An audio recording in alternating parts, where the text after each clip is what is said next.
Okay, class, welcome to Unit 3, and the title of this unit is An Age of Accelerating Connections, and we're going to be covering the years from 500 to 1500 CE. So just make sure that you understand that we're going into a new unit.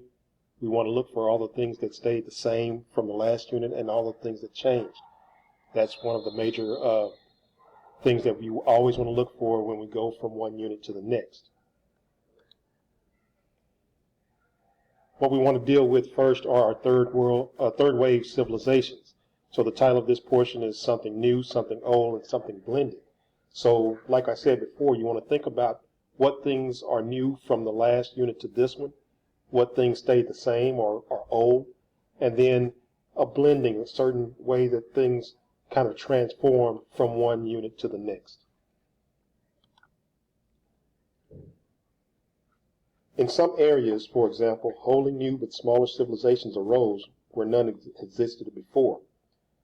Such areas in the East African coast or the Swahili civilizations come to mind.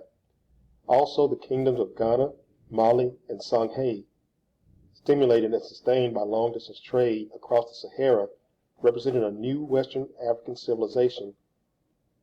In the Ukraine, which is in Western Russia, another new civilization known as the Kievan Rus took shape with a good deal of cultural borrowing which came from the Mediterranean civilization. In areas like Japan, Korea, and Vietnam, which were strongly influenced by China, and then other areas such as Srivijaya in the Indonesian island of Sumatra, and later the Anchor Kingdom.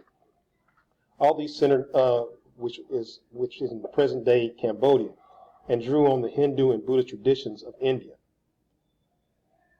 All of these represented a continuation of well-established patterns in world history, and we want to think about the globalization of civilization, all of these areas starting to come together.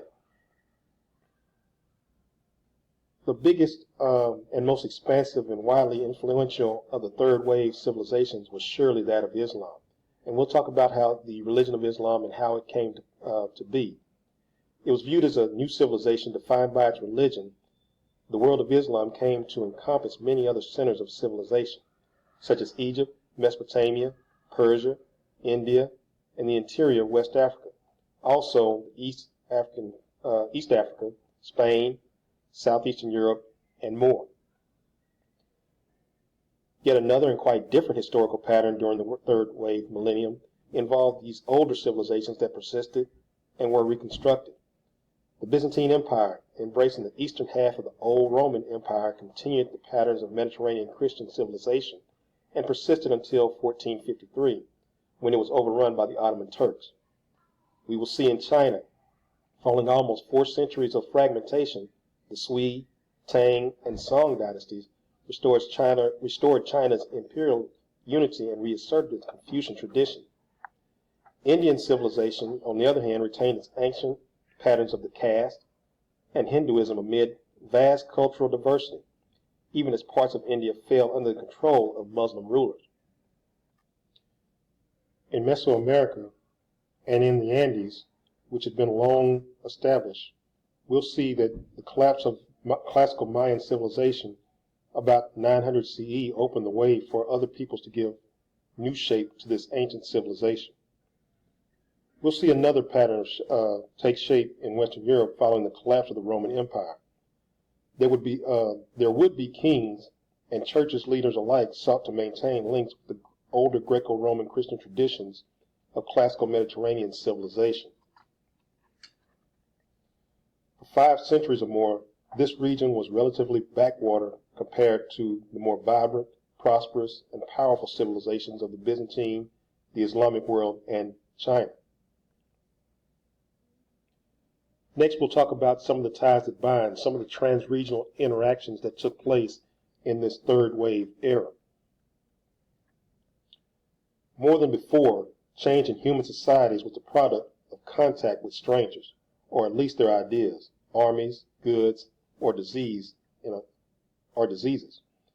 In a variety of places, local cosmopolitan regions emerged in which trade, migration, or empire had brought peoples of different cultures together in a restricted space.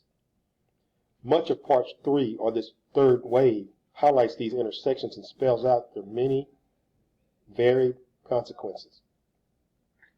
One pattern of interaction lay in the long-distance trade, which grew considerably during this third wave millennium. Also, another mechanism of cross-cultural interaction lay in large empires.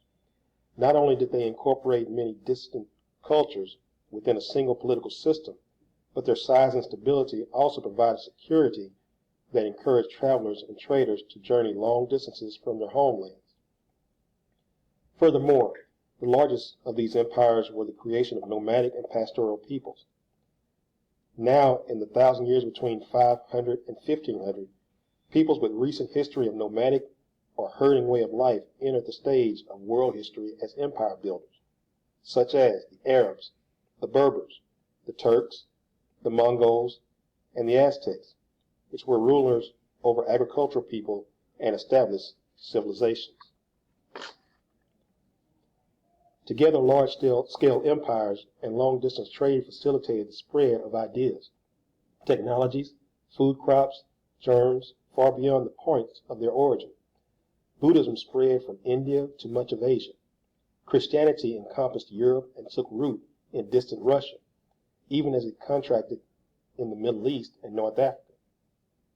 We'll see Hinduism attract followers in Southeast Asia, and more than any other region or religion, Islam became the Afro-Eurasian phenomenon with an enormous reach.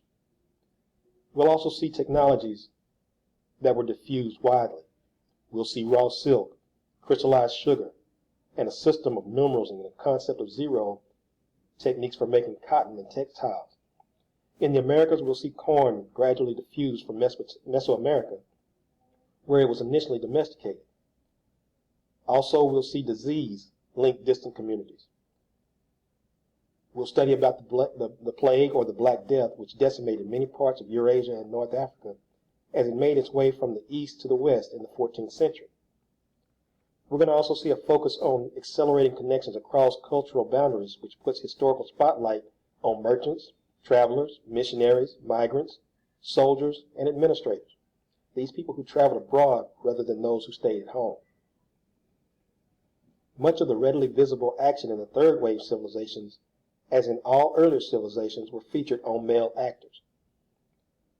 The vast majority of rulers, traders, soldiers, religious officials, and long-distance travelers were men, as most heads of household and families.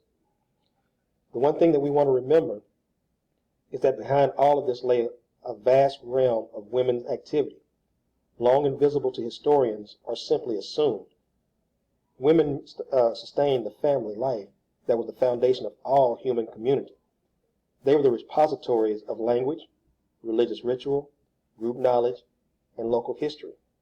Their labor generated many of the products that entered long-distance trade routes, as well as those that fed and clothed their communities. The changing roles and relationships of men and women and their understandings of gender also figure in the chapters that are to follow.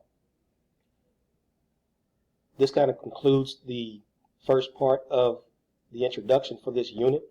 We're going to go into Chapter 7, talking about trade, so you need to get yourself prepared for that, and then go back over this and make sure that you understand a lot of the things that are going to be changing, a lot of things that are going to be staying the same as we go into these next chapters.